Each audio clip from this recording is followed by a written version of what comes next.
ಒಂದು ಸೆಲೆಬ್ರಿಟಿ ಜೀವನದಲ್ಲಿ ಒಂದು ಆಕಸ್ಮಿಕವಾಗಿ ಯಾವುದಾದ್ರೂ ಒಂದು ಘಟನೆ ನಡೆದಾಗ, ಸರ್ ಸೆಲೆಬ್ರಿಟಿ ಅಂದರೆ ಎಲ್ಲ ರಂಗದಲ್ಲೂ ಇದ್ದಾರೆ ಸರ್. ಸರ್ ನಾನು ಇವತ್ತು ಫಸ್ಟ್ ಲುಕ್ ಟೀಸರ್ ಲಾಂಚ್ ಮಾಡಿದ್ದೇವೆ.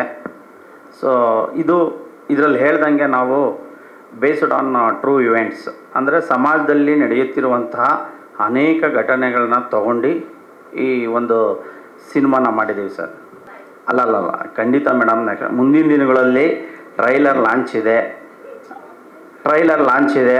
ಅವತ್ತು ಖಂಡಿತವಾಗ್ಲೂ ಸಂಕ್ಷಿಪ್ತವಾಗಿ ನಾವು ತಮಗೆ ಎಲ್ಲ ಮಾಹಿತಿಗಳನ್ನು ಕೊಡ್ತೀವಿ ಸರ್. ಟ್ರೂ ಇವೆಂಟ್ಸ್ ಅಂದರೆ ಈಗ 2025 ನಡೆದಿರೋಂಥದ್ದು, 24 ನಡೆದಿರೋಂಥದ್ದು, ಆ ಥರ ಘಟನೆಗಳನ್ನ ನಾವು ತೊಗೊಂಡು ಮಾಡಿರೋಂಥದ್ದು ಸರ್. Crime related sir. ಇಲ್ಲ ಸರ್, ನಾನು ಒಬ್ಬ ವಕೀಲನಾಗಿ ಜೊತೆಗೆ ಡೈರೆಕ್ಟ್ರಾಗಿ ನಾನು ಸಿನಿಮಾ ನಿರ್ದೇಶನ ಮಾಡಬೇಕಾದ್ರೆ ನನಗೆ ಸಮಾಜದಲ್ಲಿ ಏನು ಕಂಟೆಂಟ್ ಇರುತ್ತೆ ಆ ಕಂಟೆಂಟ್ ಮಾಡೋವಂಥ ಅಭಿರುಚಿ ನನ್ನಲ್ಲಿದೆ. ಸೊ ಅದನ್ನು ಇಟ್ಕೊಂಡು ನಾನು ಸಿನಿಮಾ ಮಾಡೋಕ್ಕೆ ಪ್ರಯತ್ನ ಪಡ್ತಾಯಿದ್ದೀನಿ ಸರ್. ಸೊ ಮುಂದಕ್ಕೂ ನಾನು ಕೂಡ ಕೆಲವು ಟ್ರೂ ಇವೆಂಟ್ಸ್ ಇಟ್ಕೊಂಡೆ ಸಿನಿಮಾ ಮಾಡ್ತೀನಿ ಸರ್. ಸಮಾಜದಲ್ಲಿ ಈ ಥರ ಘಟನೆಗಳು ನಡೆದಿರುತ್ತೆ. ಒಂದು ಸೆಲೆಬ್ರಿಟಿ ಜೀವನದಲ್ಲಿ ಒಂದು ಆಕಸ್ಮಿಕವಾಗಿ ಯಾವುದಾದ್ರೂ ಒಂದು ಘಟನೆ ನಡೆದಾಗ ಕೆಲವರು ಆಯಾ ಒಬ್ಬ ವ್ಯಕ್ತಿ ಆಯಾ ದೃಷ್ಟಿಕೋನದಲ್ಲಿ ನೋಡ್ತಾರೆ. ಸೊ ನಾವು ಈ ಸಿನಿಮಾದಲ್ಲಿ ಕೆಲವೊಂದು ಅಂಶಗಳನ್ನು ನಮ್ಮ ಕತೆಗೆ ಸಾರಾಂಶಕ್ಕೆ ಏನು ಬೇಕೋ ಅದನ್ನು ಕೆಲವು ಆಡಿಯನ್ಸ್ಗೆ ಗೊತ್ತಿಲ್ಲದಲ್ಲೇ ಇರೋ ವಿಷಯಗಳನ್ನು ಈ ಸಿನಿಮಾದಲ್ಲಿ ಹೇಳಕ್ಕೆ ಹೊರಟಿದ್ದೀವಿ ಸರ್. ಕೋಇನ್ಸಿಡೆಂಟ್ ಇರ್ಬೇಕು ಸರ್, ಅಷ್ಟೇ. ನಾನು ಇಲ್ಲ ಖಂಡಿತವಾಗ್ಲೂ ಇಲ್ಲ. ಸೊ ತಮಗೆ ನಾನು ಟ್ರೈಲರ್ ತೋರಿಸಿದಾಗ ತಮಗೆ ಸ್ಪಷ್ಟವಾಗಿ ಗೊತ್ತಾಗುತ್ತೆ ಸರ್. ರಿಯಾಲಿಟಿ ಇಲ್ಲಿ ಒಬ್ಬೊಬ್ಬ ವ್ಯಕ್ತಿಯ ಅಭಿರುಚಿ ಮತ್ತು ಒಬ್ಬೊಬ್ಬ ವ್ಯಕ್ತಿಯ ಕಾಲ್ಪನಿಕ ಬೇರೆ ಬೇರೆ ರೀತಿ ಇರುತ್ತೆ. ನಾನು ಮಾಡಿರೋದು ಒಂದು ಬೇಸ್ಡ್ ಆನ್ ಟ್ರೂ ಇವೆಂಟ್ಸ್ ಮೇಲೆ ಮಾಡಿದ್ದೇನೆ. ಇಲ್ಲಿ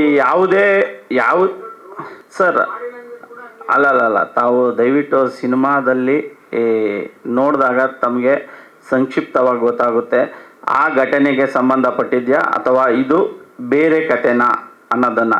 ನಾವು ಒಂದು ಫಸ್ಟ್ ಲುಕ್ಕಲ್ಲೇ ಹೇಳಿ ತಾವು ದಯವಿಟ್ಟು ಏನು ಡಿಸೈಡ್ ಮಾಡಬೇಡಿ ಅಂತ ನಾನು ರಿಕ್ವೆಸ್ಟ್ ಮಾಡ್ಕೋತೀನಿ ಸರ್. ಖಂಡಿತ ಗೊತ್ತಿದೆ ಸರ್. ಸರ್ ನಾನು ಈ ಸಿನಿಮಾ ಮಾಡಬೇಕಾದ್ರೆ ಸೊ ಯಾವುದೇ ಒಂದು ಟ್ರಯಲ್ ನಡಿಬೇಕಾದ್ರೆ ಮಾಡಿದ್ರೆ ಅದು ಅಫೆನ್ಸ್ ಇದೆ. ಸೊ ಜೊತೆಗೆ ಯಾವ ಒಬ್ಬ ವ್ಯಕ್ತಿಯ ಫೇವರ್ ಆಗಿ ಒಂದು ಏನು ಜಡ್ಜ್ಮೆಂಟು ಕೊಡ್ತಾ ಇಲ್ಲ.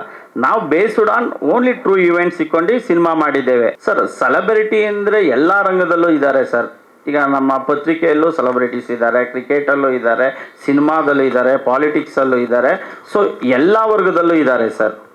ಖಂಡಿತವಾಗ್ಲಿ ಸರ್, ದಯವಿಟ್ಟು ತಾವು ನನ್ನ ಹಂಬಲ್ ರಿಕ್ವೆಸ್ಟ್ ಏನಂದರೆ ಈ ಫಸ್ಟ್ ಲುಕ್ ಲಾಂಚಲ್ಲೇ ನೋಡಿ ತಾವು ಏನನ್ನೂ ಡಿಸೈಡ್ ಮಾಡಬೇಡಿ.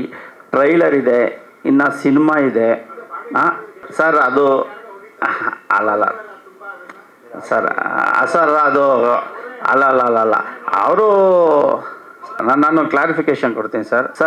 ಇಲ್ಲ ನಾನು ಕ್ಲಾರಿಫಿಕೇಶನ್ ಹೇಳಿ. ಇಲ್ಲಿ ನಾವು ಯಾವುದೇ ಒಬ್ಬ ವ್ಯಕ್ತಿಗಳ ಮನಸ್ಸನ್ನು ನೋಯಿಸೋಕ್ಕೆ ಸಿನಿಮಾ ಮಾಡಿಲ್ಲ. ನಮ್ಮ ಸಿನಿಮಾ ಬಂದು ಸಮಾಜದಲ್ಲಿ ನಡೆಯುವಂತಹ ಕೆಲವು ಘಟನೆಗಳನ್ನು ತಗೊಂಡು ಸೊ ನಾವು ಸಿನಿಮಾ ಮಾಡಿದ್ದೇವೆ. ತಮಗೆ ಟ್ರೈಲನ್ನು ಈಗ ಜಸ್ಟ್ ಒಂದು ಒಂದು ಫಸ್ಟ್ ಲುಕ್ ಲಾಂಚ್ ಮಾಡಿದ್ದೇವೆ. ನಂತರ ತಮಗೆ ಟ್ರೈಲರನ್ನು ನಾನು ಲಾಂಚ್ ಮಾಡ್ತೀನಿ ಸದ್ಯದಲ್ಲೇ, ಇನ್ನೊಂದು 15-20 ಡೇಸ್ ಒಳಗಡೆ. ಆವಾಗ ತಮಗೆ ನಿಖರವಾಗಿ ಮತ್ತು ಸ್ಪಷ್ಟವಾಗಿ ಗೊತ್ತಾಗುತ್ತೆ ಸರ್. ಅವಾಗಿರುತ್ತೆ ಅಂತನಾ ಸರ್? ಅಲ್ಲ ಅದು ಇದೆಯಾ ಇಲ್ವಾ ಅನ್ನೋದನ್ನು ತಮಗೆ ಸ್ಪಷ್ಟವಾಗಿ ಗೊತ್ತಾಗುತ್ತೆ. ಸರಿ. ಇವಾಗ ಒಂದು ವೇಳೆ ಇದೆ ಅಂತ ಇಟ್ಕೊಳ್ಳೋಣ, ನೀವು ಒಂದು ವೇಳೆ ಇದ್ದಿದ್ದು ಸ್ಟೋರಿನ ಅರಣ್ಯಕ ಸ್ವಾಮಿ ಸಂಬಂಧಪಟ್ಟಿದ್ದನ್ನ ಮಾಡಿದ್ದೆ ಆದರೆ ನೀವು ಪರ್ಮಿಷನ್ ತಗೊಂಡಿದ್ರ? ಯಾರನ್ನು ಕೇಳಿದ್ರ? ಸರ್ ನಾನು ಎಲ್ಲೂ ಯಾವುದೇ ಒಬ್ಬ ವ್ಯಕ್ತಿಗಳನ್ನ ರಿಯಲ್ ಲೈಫ್ ಸ್ಟೋರಿನ ನಾನು ಮಾಡ್ತಾ ಇಲ್ಲ, ಅದಂತೂ ಸ್ಪಷ್ಟ ಕೊಡ್ತಾ ಇದ್ದೀನಿ. Real incident, real life story ಮಾಡಿದಾಗ ಪರ್ಮಿಷನ್ ತಗೋಬೇಕು. ಸಮಾಜದಲ್ಲಿ ಒಬ್ಬ ವ್ಯಕ್ತಿಯ ಕೊಲೆ ಥರ ದಿನ ಇಂಡಿಯಾದಲ್ಲೇ ಆಗಲಿ ವರ್ಲ್ಡಲ್ಲೇ ಆಗಲಿ ನೂರಾರು ಕೊಲೆಗಳು, ಸಾವಿರಾರು ಕೊಲೆಗಳು ನಡೀತವೆ. ಆ ಕೊಲೆಗಳು ಕಾಕತಾಳೀಯವಾಗಿ ನಾವು ಮಾಡಿರೋದ್ರಲ್ಲಿ ಕೋ ಇನ್ಸಿಡೆಂಟ್ ಆಗಿ ಮ್ಯಾಚ್ ಆಗ್ಬೋದೋ ಹೊರತು ಇಲ್ಲಿ ನಾವು ಯಾವುದೇ ಒಬ್ಬ ವ್ಯಕ್ತಿನ ಮನನೊಯಿಸೋಕ್ಕೆ ನಾವು ಮಾಡಿಲ್ಲ ಸರ್. ಸರ್ ತಮಗೆ ಈಗ ನಾನು ಎಲ್ಲ ಕಥೆನೂ ಬಿಟ್ಕೊಟ್ಬಿಟ್ರೆ ಆಡಿಯನ್ಸ್ಗೆ ಕ್ಯೂರಿಯಾಸಿಟಿ ಬಿಲ್ಟ್ ಆಗೋದಿಲ್ಲ. ಹಾಗಾಗಿ ನಾವು ಕಮರ್ಷಿಯಲ್ ಆಸ್ಪೆಕ್ಟಲ್ಲೊಂದೂ ನೋಡಿಕೊಂಡಾಗ ಸೊ ಸಿನಿಮಾ ತಾವುಗಳು ನೋಡಿ ತಮಗೂ ಶೋಸ್ ಆಗ್ತೀವಿ, ಆವಾಗ ಗೊತ್ತಾಗುತ್ತೆ ಸರ್. ಇಲ್ಲ ಮೇಡಮ್, ನನ್ನ ಕ್ಲಾರಿಫಿಕೇಷನ್ ಕೊಡ್ತೀನಿ. ತಾವು ಕೇಳೋ ಕ್ವಶನ್ಗೆ ಕೋ ಇನ್ಸಿಡೆಂಟ್ ಆಗಿ ತಮಗೆ ಈ ರೀತಿ ಆಗ್ತಾ ಇದೆ. ಯಾವುದೇ ಒಂದು ಕ್ರೈಮ್ ಥ್ರಿಲ್ಲರ್ ತಾವು ನೋಡಿದಾಗ ಮರ್ಡರ್ ಅನ್ನೋದು ಕಾಮನ್ ಆಗಿರುತ್ತೆ ಕ್ರೈಮ್ ಥ್ರಿಲ್ಲರಲ್ಲಿ, ಮೂವಿಯಲ್ಲಿ ನಾನು ಹೇಳ್ತಾ ಇರೋದು. ಆ ಘಟನೆ ಕಾಕತಾಳೀಯವಾಗಿ ಕೋ ಇನ್ಸಿಡೆಂಟ್ ಆಗಿ ಮ್ಯಾಚ್ ಆಗ್ತಾ ಇದೆ. ನಾನು ಆಗ್ಲೇ ಹಿಂದೆ ಸರ್ ಒಬ್ಬರು ಕ್ವಶನ್ ಮಾಡಿದಾಗ ಸೊ ನಾನು ಕ್ಲಿಯರಾಗಿ ಹೇಳಿದ್ದೀನಿ, ಯಾವುದೇ ಕಾರಣಕ್ಕೂ ನಾನು ರಿಯಲ್ ಸ್ಟೋರಿ ಮಾಡಿಲ್ಲ ಸರ್. ಈಗ ನಾವು ಕಮರ್ಷಿಯಲ್ ಆಸ್ಪೆಕ್ಟಲ್ಲಿ ಇಡಬೇಕಾದ್ರೆ ಒಳ್ಳೆ ಟೈಟ್ಲ್ ಇಡಬೇಕು, ನಮ್ಮ ಕತೆಗೆ ಮತ್ತು ಹೀರೋಗೆ ಸೂಟ್ ಆಗೋಂಥ ಒಂದು ಟೈಟ್ಲ್ ಬೇಕಾಗಿತ್ತು. ಹಾಗಾಗಿ ಬಾಸ್ ಅಂತ ಇಟ್ಟಿದ್ದೇವೆ ಸರ್. ಥ್ರಿಲ್ಲರ್ ಮಂಜು ಸಾರು ಮಾಡಿರ್ಬೋದು, ಒಂದು ಯೂಟ್ಯೂಬಲ್ಲಿ ಬಾಸ್ ಅನ್ನೋದನ್ನು ನೋಡಿರೋಂಗೆ ಜ್ಞಾಪಕ ಇದೆ. ಇಲ್ಲ ಸರ್, ಈಗ ತಮಗೆ ಸಿನಿಮಾ ನೋಡಿದಾಗ ಸ್ಪಷ್ಟವಾಗಿ ಗೊತ್ತಾಗುತ್ತೆ.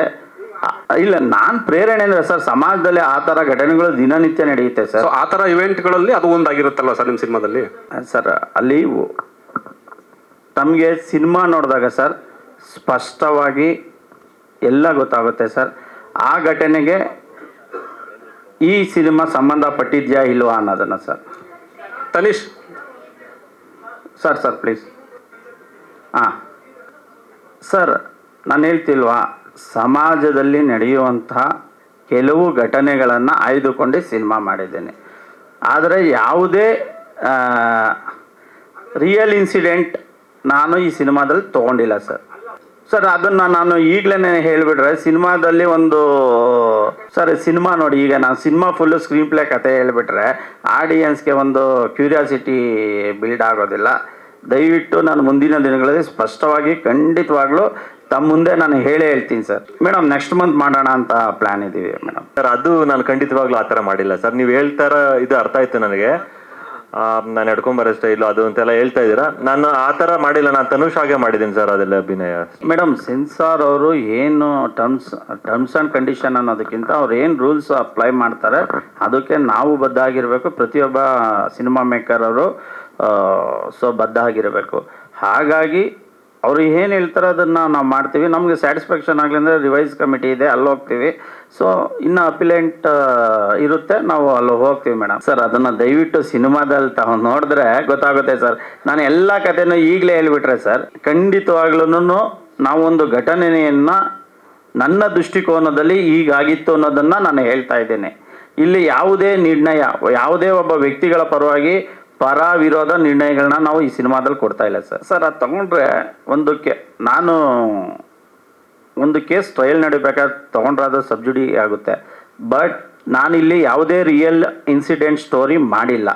ಹಾಗಾಗಿ ಆ ಪ್ರಮೇಯ ಬರೋದೇ ಇಲ್ಲ ಸರ್. ಅದು ಸರ್ ಟ್ರೂ ಇನ್ಸಿಡೆಂಟ್ ಅಂದರೆ ಸಮಾಜದಲ್ಲಿ ಹಲವಾರು ಘಟನೆಗಳು ನಡೀತಾ ಇರ್ತೈತೆ. ಒಬ್ಬ ಡೈರೆಕ್ಟ್ರು ಒಂದು ಕಥೆನ ಅವನ ಕಾಲ್ಪನಿಕ ಮೂಲಕ ಅನೇಕ ದಾರಿಗಳಲ್ಲಿ ಹೇಳ್ಬೋದು. ಅದನ್ನು ನಾನು ಹೇಳ್ತಾ ಇದ್ದೀನಿ ಸರ್. ಸರ್ ರಿಯಲ್ ಸ್ಟೋರಿಗೂ ಟ್ರೂ ಇವೆಂಟ್ಸಿಗೂ ನನಗೆ ತಿಳಿದಿರೋ ಪ್ರಕಾರ ಇಲ್ಲ ವ್ಯತ್ಯಾಸ ಇದೆ ಮೇಡಮ್.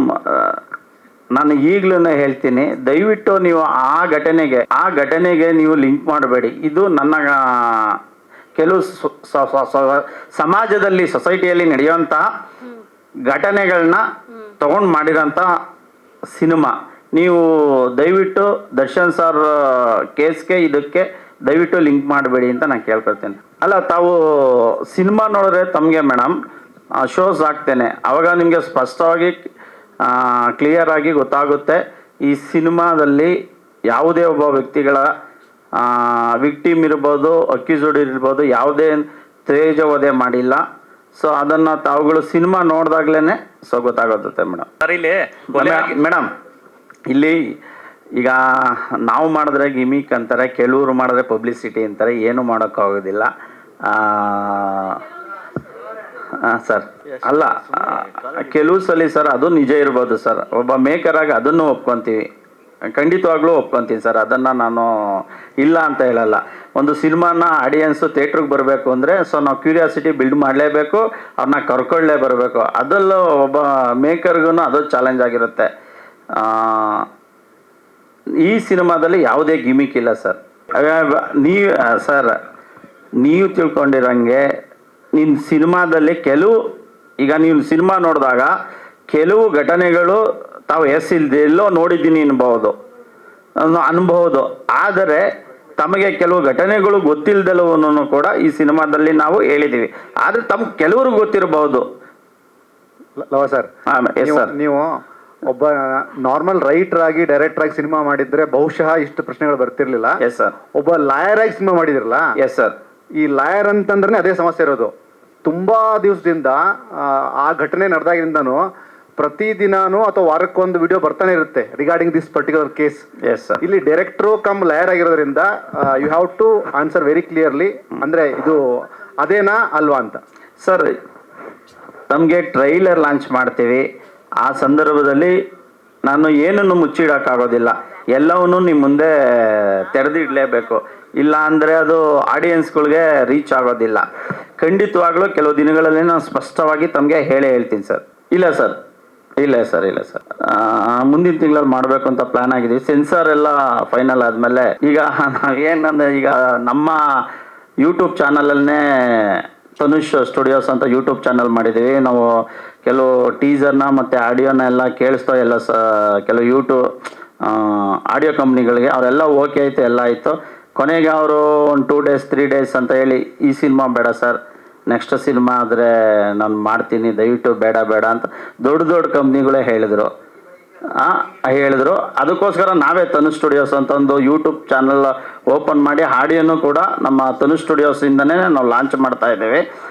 ಸೆನ್ಸಾರ್ ಆದಾದ್ಮೇಲೆ ಸೊ ನಾವು ಡೇಟು ಅನೌನ್ಸ್ ಮಾಡ್ತೀವಿ ಸರ್.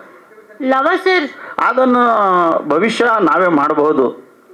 ಸರ್ ಈ ಸಿನಿಮಾದಲ್ಲಿ ಏನಾದರೂ ಪೊಲಿಟಿಕಲ್ ಬ್ಯಾಕ್ ಡ್ರಾಪ್ ಇದೆಯಾ? ಯಾಕಂದರೆ 2004-2005 ಅಲ್ಲಿ ನಡೆದಂಥ ಒಂದು ಇನ್ಸಿಡೆಂಟಲ್ಲಿ ಒಂದಷ್ಟು ರಾಜಕಾರಣಿಗಳು ಮತ್ತು ಈ ಚಿತ್ರರಂಗದವರು ಕೂಡ ಇನ್ವಾಲ್ವ್ ಆಗಿದ್ದಾರೆ, ಒಬ್ಬರನ್ನ ಒಳಗಡೆ ಹಾಕೋಕ್ಕೆ ಅಂತ ಹೇಳ್ಬಿಟ್ಟು ಒಂದಷ್ಟು ಸುದ್ದಿಗಳು ಹರಿದಾಡ್ತಾ ಇದೆ.